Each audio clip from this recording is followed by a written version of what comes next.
Ол өзінің өлеңдеріне соншалықты махаббатты, мағынаны, лириканы орналастырды. Өзі сезінетін сезімдерді өлеңге салып, керемет рифмамен және ерекше сөзбен жазды.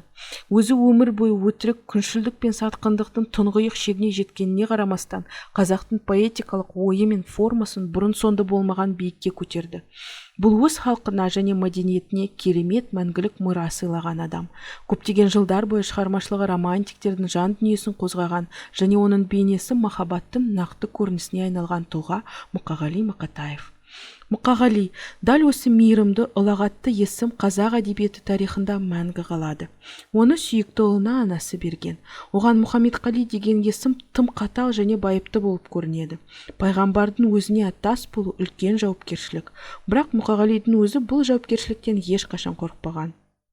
Мұхаммедқали есіміне ешқашан ие болмағанына қарамастан, терең иманды адамға тән мінездік қасиеттер әрдайым оған тең болатын. Мақатаевтың сүйетін, кешіретін, жанашырлық таныта білетін мейірімді жүрегі болған. Өйткені тек осындай жан, осындай жүрек ешкімді бей-жай қалдырмайтын өлеңдер тудыра алады.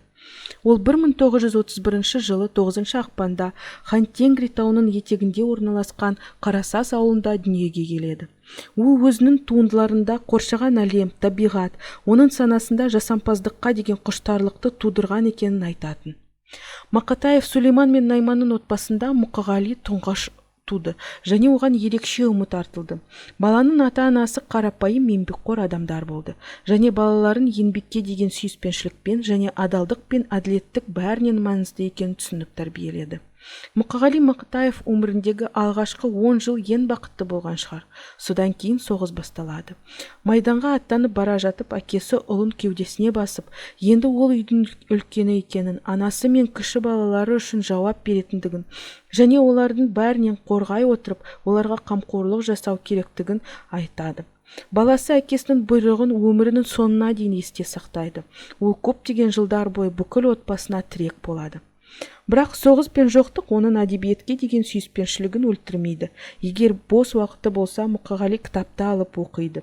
Абай, Пушкин, Шекспир өз ойларын ақын жазушылар жасаған ғажайып әлемге еніп, алыста тасып жүретін. Айналасындағы шындықты ұмытып кеткендей болатын. Барлық қиындықтарға қарамастан ол әдеби институтқа түседі. Бірақ бір жылдан кейін өз үйленуін шешкендіктен оқуынан шығып кетеді. 17 жасында Мұқағали онымен кездесті. Ол өмірінің басты махаббаты болды. Ол ең қиын кездерінде қолдау көрсетіп, өмірінің соңына дейін қасында болады. Олар Мақатаев мектепте орыс тілі мұғалімі болып жұмыс істейтін Шебут ауылында кездеседі. Қарапайым, өте мейірімді лашын қазақ тілі мен әдебиеті пәнінің мұғалімі болатын. Ол өзінің сүйікті серігіне 6 баласын дүниеге келеді және оның ең қиын күндерінде адал тірегі болады. 1948 жылы жас ақын Мұқағали Мақатаевтың өлеңдері алғаш рет Кеңестік шекара газетінің беттеріне шығады. Олар соғыстан кейінгі поэзияның құбылысына айналады. Мақатаев лезде халықтың сүйіспеншілігіне бөленеді. Бірақ партиялық номенклатураға басқа сөздер қажет болды. Онда биік сөздер әйелге емес, табиғатқа емес, басшыларға, жүйеге, партияға арналуы тиіс еді. Мақатаев белсенді түрде жариялауды жалғастыруда.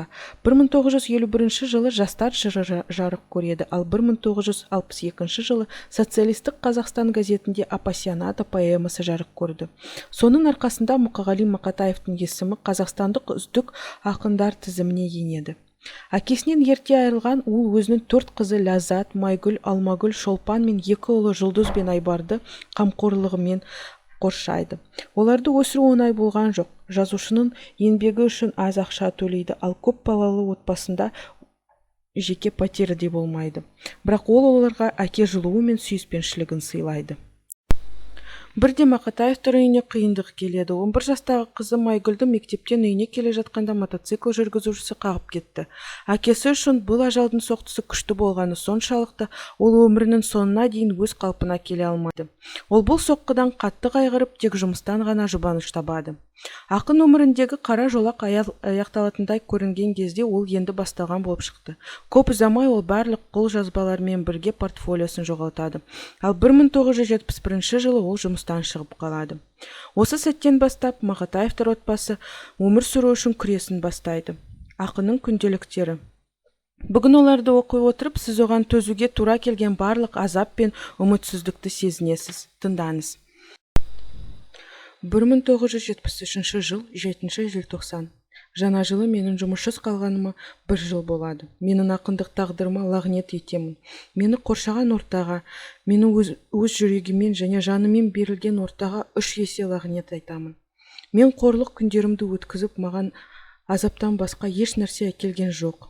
Жақсыға сендім. Енді әлемде менен артық бақытсыз адам жоқ екенін түсіндім. Ақынның азап шеккені мүлде асыра айтылмаған. Қаламдағы әріптестері оны қабылдағысы, мойындағысы келмейді. Олар қызғаныштан ба, әлде тар ойлаудан ба, өлеңдерін диқанетті пайдасыз деп атайды. Және жиналыстарда үнемі Мақатаев шығармаларын аяусыз сынға алады.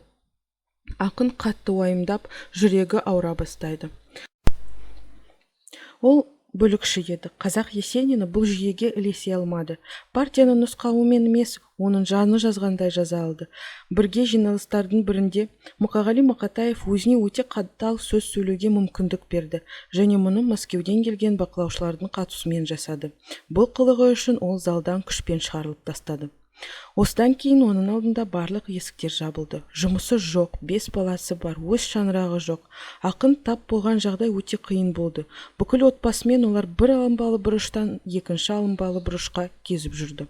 Үмітсіздікке жетелеген Мұқағали Дінмұхамед Қонаевқа қаржы мәселесінде көмектесуін сұрап хат жазады. Ешкімнен ештеңе сұрауға дағдырынбаған ақын үшін бұл өте қиын қадам болды. Алайда хат Қазақстан Компартиясының бірінші хатшысына ешқашан жеткен емес. Себебі белгісіз болып қалды. Мүмкін арам пиғылда адамдар араласқан шығар, немесе намысты ақын өзін билік алдында масқаралағысы келмей, оны ешқашан жібермеген де шығар.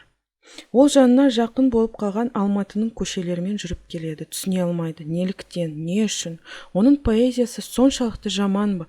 Олар жазу үстелінде қалуға арналған ба? Баспасөзде оның шығармалары туралы тағы бір сыни мақала жарияланды. Және ол қазірдің өзінде жерде жатқан адамды аяғымен ұрып тастағандай болады. Бұл жұмыс болмайтынын, сондықтан оның отбасын асырауға ақша болмайтынын білдіреді. Біз оның көптеген өлеңдерін сүйікті әндерімізден естиміз, ал бүгінде олар қазақ эстрадасының алтын қорын құрайды. 1975 жыл 31 мамырда мен ойымда қуанышты із қалдырған кем дегенде бір күнді есіме түсіре алмаймын. Менің дүниеге келгеніме 44 жыл өтті, ал мен бүкіл өмірім соншалықты қорлықты, жиіркенішті болып көрінеді. Кейде мен оны қаламаймын, бәрінен өз еркіммен қалдырғым келеді. Ашығын айтсам, мен денсаулықтың не екенін, аурудың не екенін бұрын білмедім. Менің тағдырым бұл жағынан да менің мүмкіндіктен айырылған жоқ. Бұрын білмедім, бірақ қазір аурудың не екенін білуге тура келді. 1975 жылы Мұқағали Мақатаев қатты ауырып қалды. Шексіз тәжірибе, стресс, қажеттілік оның денсаулығына нұқсан келтірді. Ол ауруханаға түседі. Бірақ сол жерде де өзінің денсаулығына назар аударудың орнына ол шығармашылықпен айналысады. Өз өмірі қалғанын сезінгендей, ол күн сайын бірнеше сағат бойы жұмыс істейді. Әр ақын сәл ғана пайғамбар. Ол бүкіл елдің болашағында өз тағдырында көре алады. Өзінің 40 жасында 20 жылдан астам уақыт деген өлеңінде ол өзінің шығармашылығы үшін осындай немесе кем дегенде 10 жылдық өмір сұрайды. Содан кейін Мұқағали Моцарт сияқты реквием жазады. Және ақын қайтыс болғаннан кейін бұл жұмыс өте танымал болды. Содан кейін көпшілік Мақатаевтың шығармашылық шыңына шыққанын мойындайды. Даңқ, тану, соншалықты өзгермелі, кейде олар өте қиын. Мақатаевтың халық жақсы көрді, бірақ Мұқағали өзінің шығармашылығын адамдарға толық жеткізе алмады. Көзі тірісінде өзінің бүкіл байлығы мен талантын ашып көрсете алмайды. Кез келген әрекет цензура мен қызғанышқа ұрынып шаңға айналады. Мұқағали Мақатаев деген ыстық от сөніп қалды.